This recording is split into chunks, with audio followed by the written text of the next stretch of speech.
Throughout this series, we will explore how trauma impacts children and how literature can serve as a powerful, protective, and healing tool. This session focuses on understanding trauma and ACEs, recognizing trauma responses, and learning how we can respond in ways that promote safety, regulation, and resilience. As we move through this presentation, I encourage you to think about the children you work with and how their outside experiences may be shaping what you see in the classroom. By the end of this session, you should be able to define trauma and adverse childhood experiences, or ACEs, explore the prevalence and impact of ACEs on physical, psychological, and emotional development, and identify triggers of a trauma response and describe a method for de-escalation. According to the self-determination theory, all humans share three core psychological needs: autonomy, competence, and relatedness. In order to feel whole, we need to feel some sense of control in our environments, confident in our abilities, and connected to others. We develop a schema or way of viewing the world, largely intertwined with how well those needs are or are not met. Trauma shatters our worldview. What we once knew to be true has now shifted, and we are left uneasy and unsure. Where we once felt in control, competent, and connected, we may feel lost and looking for answers. To be considered traumatic, an event must be perceived as painful and have a negative impact. This is critical. Trauma is subjective. Two children can experience the same event and be affected very differently. Trauma is also highly prevalent. National data shows that roughly half of children have experienced at least one traumatic event, and about 60% of adults report at least one ACE. Trauma is common, and its effects can be long-lasting. ACEs fall into three main categories: abuse, neglect, and household challenges. These include experiences such as physical or emotional abuse, emotional neglect, parental incarceration, substance abuse, or domestic violence. ACEs don't determine outcomes, but they do increase risk, especially without protective factors. The Pediatric ACEs and Related Life Events, or PEARLS screener, expands on the original ACE framework by including additional life experiences like community violence, discrimination, housing instability, and food insecurity. This broader lens helps us better understand the real-world context many children are navigating today.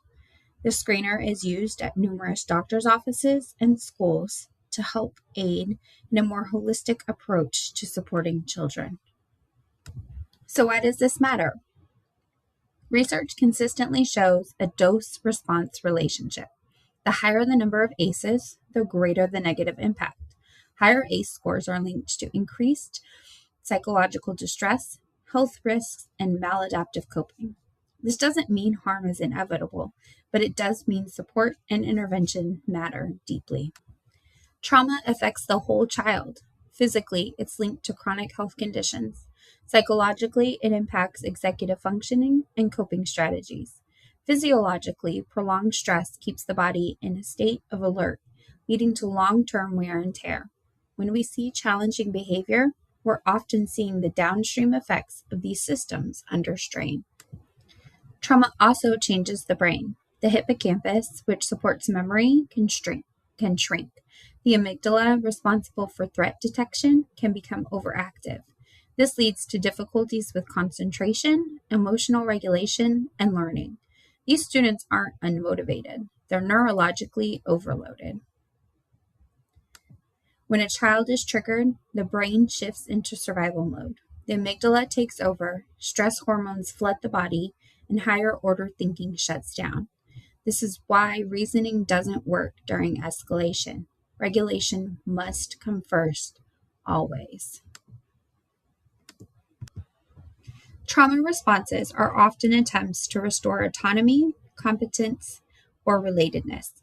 A child who is constantly in fight, fawn, or freeze mode is continuously scanning the environment for perceived threats. Feeling out of control, incapable, or disconnected may result in a trauma response. A trauma responsive approach follows 4 steps: regulate, relate, reason, and repair. This sequence matters. Skipping steps, especially regulation and connection, often escalate situations rather than resolving them. So, what this looks like in practice: regulation means staying calm, reducing triggers, and helping the child feel safe. It's trying to help them snap out of their fear response. It's not a time to reason. You're doing whatever you can to help them turn back on those executive functioning skills. Once they have regulated, it's time to relate. Relating means approaching with warmth and connection, not judgment. It's letting students know that they're not alone in feeling disappointed, frustrated, angry, jealous, that you would too in that situation. Reasoning then comes after regulation through gentle reflection. This is the time that students start taking accountability and realize that while big emotions are a part of life, we have a choice with how we respond to those big emotions. And we need to start responding before we react out of our fight, fawn, or freeze modes. Responding is taking a second and making a choice, where reacting is allowing that executive functioning to shut down and just going with the flow of that. So in reasoning, we're again talking with students, allowing them to reflect and regain their control. Then we move to repair, and repair focuses on restoring relationships and returning to routine with support. So this is where the student may clean up whatever was messed up during the trauma response, may apologize, may have conversations or restorative conversations with other students and teachers. Again, the whole idea being that we're helping students get back to this sense of having some autonomy, being competent, and having connection. We want students to know that they have some choice in how they respond. So letting them be the ones to lead the reflection, letting them to be the ones that lead the repair, and deciding how it is that they're going to make amends or do that repair.